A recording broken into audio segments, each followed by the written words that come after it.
welcome back to my channel. I'm Jay Boot, and in this video we'll be going over 6 great starter plants. Looking to get into plants but don't know where to start, then this video is perfect for you. Going over what I think are some of the easiest starter plants and some of the coolest starter plants so that you can have an idea of what to look for.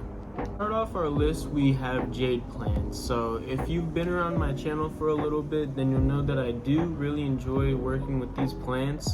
I also enjoy working with the smaller leafed variety, which are called the dwarf jades. Really awesome to work with, and they're also really easy to take care of.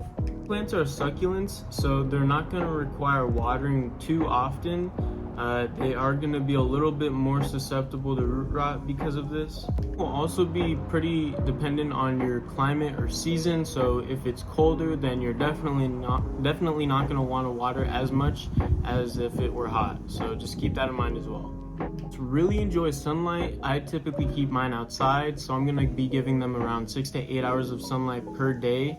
As it gets hotter, I'm going to probably have to limit that a little bit just so that they don't get sunburned.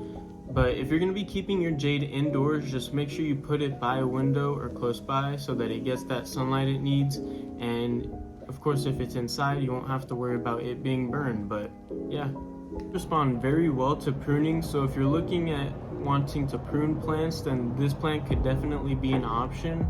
They aren't necessarily going to be the best for bonsai, but it's still possible. But their big leaves kind of make it a little less ideal. But of course, it's always still possible. So if you see something and you want to try and bonsai it, then try it. But that's the big leaf jade.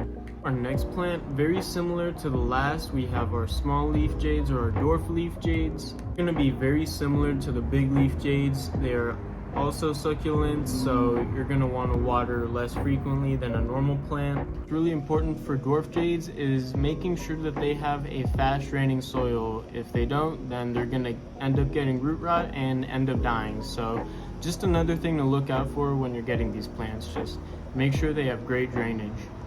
Need and thrive in sunlight, so make sure your plant is getting adequate amount of sunlight. Similarly, these plants respond very well to pruning, and these plants are actually very great for bonsai. Their leaves are much smaller than the big leaf jades, so they make them a bit more ideal. They have a lot of potential when it comes to bonsai, and they're one of my favorite to work with. That with these plants, they don't seem to be as hardy as the big leaf jades. During the winter time is when they'll suffer the most. They're gonna probably drop leaves and they're just not gonna have a good time during the winter, and that's especially when root rot is gonna be prevalent. So just make sure you're not overwatering during the winter, and during the summer make sure you're keeping up with the water so that they don't dry out. So moving on to our next plant, we have the ponytail palm. So this is definitely going to be the easiest plant to take care of on the list, and it's a pretty cool plant either way. So if you're looking for something that isn't going to take too much time out of your day, I think the ponytail palm is probably perfect for you. Palms are actually succulents, so they're not going to require watering as frequently, just like the last two plants. But I usually water mine when the soil becomes dry. That's typically when I know they need water. The thing with this plant is to just give it sunlight. These plants really love sunlight, and that's what's gonna make them the happiest and make them grow the best. The thing you have to do to this plant is literally just water it. Again, another cool little plant that's easy to start with, and even if you do end up killing plants, that's just a part of the process, a part of, learning. So don't feel bad if you kill a plant. Everyone kills plants. It's just a part of it. Moving on to our next plant, which is boxwoods. These plants are amazing for bonsai. There is so much potential within them. You can do so many different styles, and they respond greatly to pruning. So if you're interested in bonsai at all, boxwood is also another great choice to help you get started with that.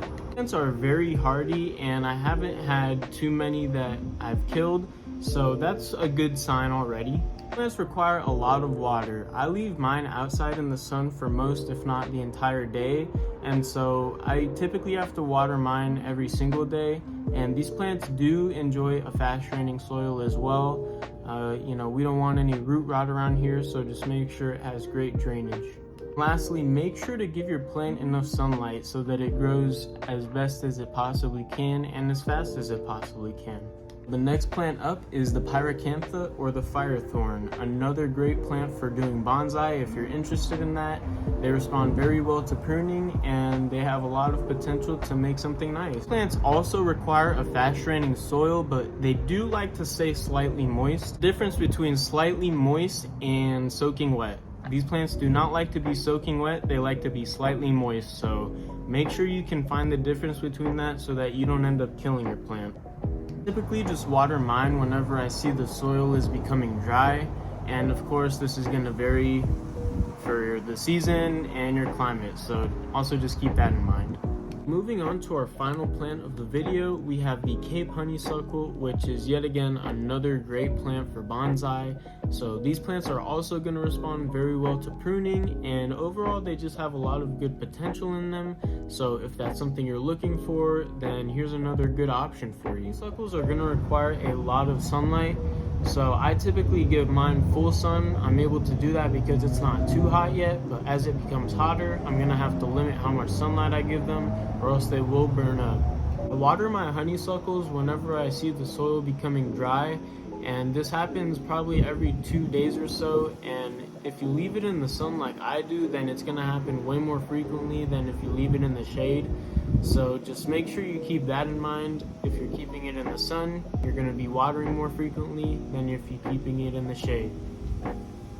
Just like the previous plants also require a fast draining soil, so that's just another thing to keep in mind if you're going to be getting these plants. It's going to be the end of the video.